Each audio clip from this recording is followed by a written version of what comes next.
Chapter 3. Anne Boleyn. Margaret carefully put the necklace back into the box, then looked at me. "So then the king married Anne Boleyn," she said. "Was Anne very special? Was she really very beautiful?" "Some people say that she was, and others say that she wasn't. But she had beautiful long black hair, and the most wonderful black eyes. When men looked into her eyes, they fell in love with her." "Tell me more about her," said Margaret. "Well, Henry was in love with her for about 7 years before they married."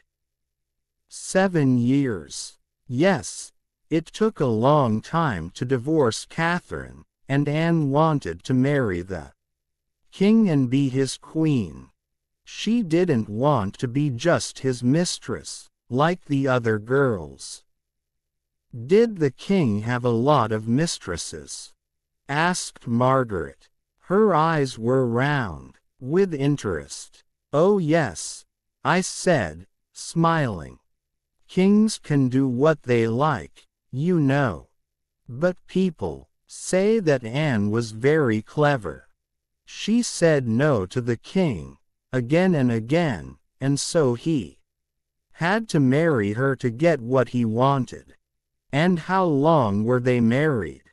"Less than 3.5 years. "Is that all?" said Margaret. "King Henry broke with the Pope to marry Anne, and they were only married for 3.5 years. "Yes, Henry soon became tired of her. He wanted a son, but she only gave him a daughter, Princess Elizabeth. She nearly had another baby, but she had a miscarriage. After only a few months, they could see that it was a boy. Henry was very, very angry, and 3 months later Anne was in the Tower of London. Henry was already interested in Jane Seymour, you see. So poor Anne went to the Tower because she didn't give the king a son. Well, there were other things. Anne was a strong and sometimes difficult woman. She talked a lot. She liked to tell Henry what to do. In the end Henry became bored of this. Remember, he was the King of England. Did she really have lovers? Well, some people say. Just then there was a noise outside. I looked out of the window and saw a man on a horse. He had gray hair and was wearing fine clothes. It was my Uncle William. A minute later he came into the room. "Hello," I said, kissing him. "I'm so pleased to see you." "Dear Catherine," he said. "It's wonderful to see you, too." "And who is this?" he said, turning to Margaret. "I'm Margaret, my lady's new maid. I'm very pleased to meet you," he said, smiling. "So," he went on, "what's the news?" "Oh, we were just talking about Anne Boleyn," I said. "That black-eyed witch," said Uncle William. "Was she really a witch?" asked Margaret. "Well, she was a strange woman," said Uncle William. "She had 6 fingers on one hand. I saw them myself. Witches always have 6 fingers. Anne Boleyn was a wild and dangerous woman, but men liked her." "So she did have lovers, then?" said Margaret. "Of course she did," said Uncle William. "There were 5 of them, all wild, young men. They were all beheaded before the witch, and a good thing too." "Oh, Uncle," I said. How can we be sure that they were all her lovers? One of them was her brother. Well, perhaps he wasn't her lover, said Uncle William. But I remember all those wild parties in the Queen's rooms. There was dancing and laughing all night sometimes. She was a bad woman, I'm sure of it. I think that Henry believed the stories about Anne because he wanted another wife, I said, a wife to give him a son. Little Margaret was listening to us with great interest. So nobody was sorry when Anne died, she said.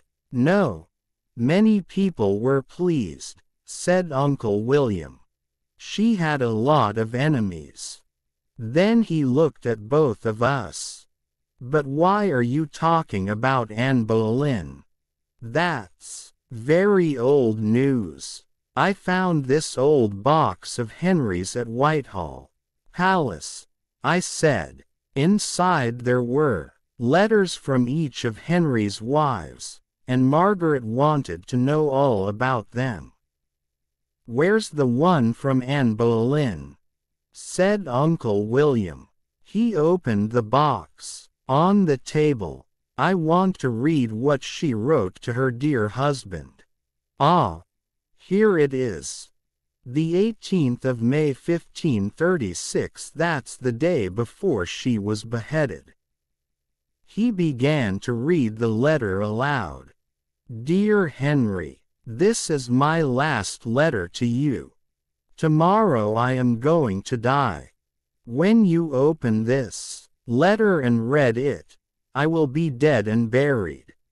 During the last few weeks my life has been very hard.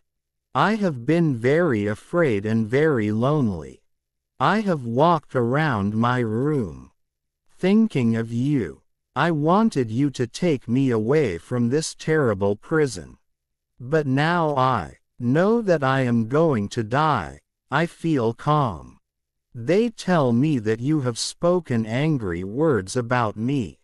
You say I have had 100 lovers, not just the 5 poor men who have died because of me. But I did not have lovers, Henry. Not one, and you know it. I was a true wife to you, but you listened to my enemies, and that is why I am here. I ask one last thing. Please be kind to our daughter Elizabeth.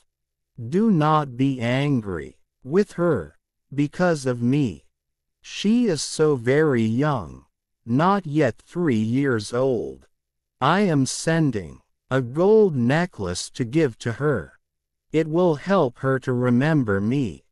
I have only a little neck, so it will not be difficult for the French sword to cut through it tomorrow. Tonight I will pray for God to forgive you. Your wife Anne Boleyn. And was Anne beheaded the next day? Asked Margaret. Yes, I said, with a sword. That's how they do it in France. How terrible, said Margaret, holding her neck.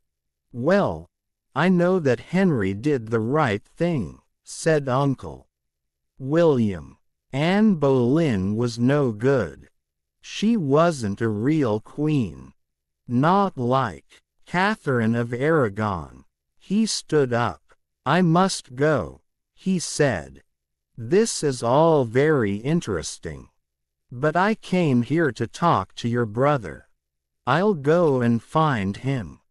Goodbye for now, ladies. He smiled and left the room. Where's the necklace? Asked Margaret. I can't find it, I said, looking in the box. Perhaps Henry gave it to Princess Elizabeth.